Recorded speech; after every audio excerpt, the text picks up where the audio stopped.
Let's turn to Iran, and as we've said, you have been a very tough critic of President Obama's efforts to negotiate a nuclear deal with Iran. And in fact, at one point you said administration arguments sounded like, your words, talking points straight out of Tehran. Here's what Iran's supreme leader said this week about the United States. The other party, who is stubborn, treacherous, and hard to deal with, and is known to be after trickery, after haggling, after stabbing others in the back.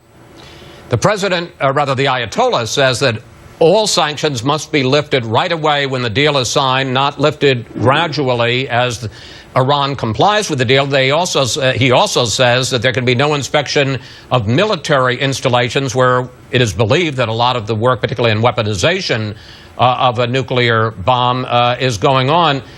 When you hear these kinds of comments from the supreme leader, what does it tell you about the framework the president says that he got from the Iranians? Well, this is my concern. First of all, Chris, we have gone from the national imperative we have had globally to stopping nuclear proliferation to trying to contain or administer it.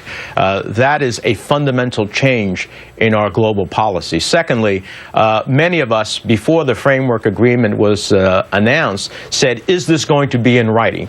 Because if, in fact, it's not in writing, then you're going to have different interpretations. And sure enough, you have different interpretations. You have different interpretations on sanctions relief. The Iranians shouldn't get a sign-in bonus. Secondly, you have different interpretations about research and development. That's critically important, because how far can they advance their research and development? So at some point their breakout could even be shorter.